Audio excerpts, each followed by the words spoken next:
பெஸ்ட்டோ பிரமா வெளிக்கணக்கு தோண்டி எடுக்கார். வெளிக்கணக்கு என்ன? காவல்துறைக்குள்ள கணக்கு.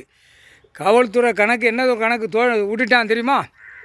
விவசாயத்தில் அழிக்கிற பூரா அவன் அழிச்சிட்டு போகிறான். இவங்களாட்டு போக வேண்டியதான். அவன் ஏற்கனவே அதை விவசாயத்தை அழிக்கன்னு காவல்துறை கேட்கத்தான் செய்தான். அரசியல்வாதிகிட்ட ஒரு எம்எல்ஏட்ட கேட்பான், எம்பிகிட்ட கேட்பான், மந்திரிகிட்ட கேட்பான், முதலமைச்சர்கிட்ட கேட்பான். இங்கே பாரு அவன் சொல்லுவான், முதலமைச்சர் ஒரு அரசியல்வாதி என்ன சொல்லுவான், நீ ஆட்டுவோம், நீ பொத்தி போ. அவன் இன்னும் பண்ணுதான். நம்ம போய் அவனை தோண்டினோம்னா பிடிச்சோம்னா நமக்கு ஓட்டு முத்திரை போட மாட்டான், அவன் குடும்பத்தார் போட மாட்டான். நீ ஆட்டுவான் ஜோலியை பார்த்துட்டு போனுங்கிற கணக்கை அவன் விட்டுட்டான்.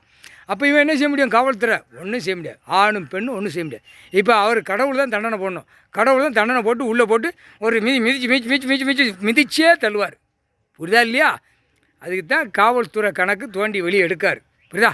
காவல்துறையில் சட்டப்படியாக தப்புக்கு வர்றவனை ரிமாண்ட் பண்ணி உள்ள நீதிமன்றம் கோர்ட்டில் கொண்டு போய் தள்ளணும். விலங்கு மாட்டி தான் கொண்டு போகணும்.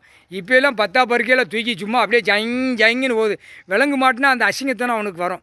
ஐயோ நம்மளை விலங்கு மாட்டி கூப்பிட்டு போகிறாங்க, நமக்கு அசிங்கம், 4 பேர் பார்ப்பான் சிரிப்பான் அப்படின்னு. இப்போ எப்படியே பொன்னம்போல கூப்பிட்டு போகிறாங்க. பொன்னம்போல முடிஞ்சு போது பொன்னம்போல ஸ்டேஷனில் காலை ரெண்டையும் பிளந்து உட்காருதான். அப்படியே கணக்கை முடித்து காகித பேப்பரை வச்சு வழக்கறிஞர்கள் கூட 1 2 வரதை கூப்பிட்டு இங்கே வாயா இந்த பேப்பர் இங்கிட்டு போகிறது முடித்து காவல்துறையில் தப்பிச்சு போயிடும். இது நீதிமன்றம் மாதிரி வெளியில் நடக்கு தெரியுமா? இப்போ ஒரு நீதிமன்றத்தில் 10 ஸ்டேஷன் 20 ஸ்டேஷன் 15 ஸ்டேஷன் 10 ஸ்டேஷன் இருக்குன்னா அந்த ஸ்டேஷனில் பூரா வெளியில் நீதிமன்றம் மாதிரி. இது என்ன நீதிமன்றம் தெரியுமா? வித்தோட்டமாக போகிற நீதிமன்றம். எப்படி? தப்பு தானே? எல்லாம் படிச்சிருக்கீங்களப்பா, எல்லாம் படிச்சிருக்கீங்க. காவல்துறையிலேருந்து அதிகாரியிலேருந்து படிச்சிருக்க.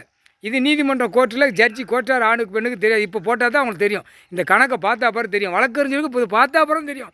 ஆஹா வெளியிலவே நீதிமன்றம் மாதிரி நடத்துதான், நம்ம தான் பூரா அவனை போய் வழக்கறிஞரை வச்சு நம்ம வெளியில் வச்சு முடிச்சு விடுதோம்னு முடிச்சு விடுது. அப்போ நீதிமன்ற கோர்ட்டில் வழக்கறிஞர்கள் அங்கேயும் காலை வைக்கும், காவல்துறையிலையும் காவல் வைக்கும். அப்போ காலை வைக்கும். அப்போ என்ன அர்த்தம்?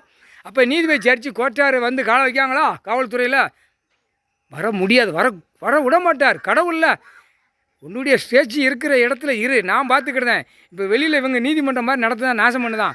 இவனை பிடிச்சி கொண்ட நரம்பு அத்து விடுத நேரத்தில் அறுத்துருவோம் அப்படின்னு அவர் கணக்கு போடுதார். புரிஞ்சுக்கப்பா, கோர்ட்டில் புரிஞ்சுக்கப்பா. நீதிபதி ஜட்ஜி கோர்ட்டார் ஆணு பெண்ணு இப்போ வந்துருச்சாப்பா கணக்கு வெளியில் நீதிமன்றம். அப்போ இந்த நீதிமன்றத்துக்கு யார் வெளியில் விடுவார்? வானரப்படை விட்டு கணக்கை தோண்டி எடுக்கல பிதிக்கி எடுத்து விடுவார். பூரா அந்தந்த ஸ்டேஷனில் விட்டது தப்பு. விவசாயம் அழிச்சிருக்கான், பூரா விளையும் பூமியில் அழிச்சிருக்கான், பூரா குளத்தை மூடியிருக்கான். புரியுதா?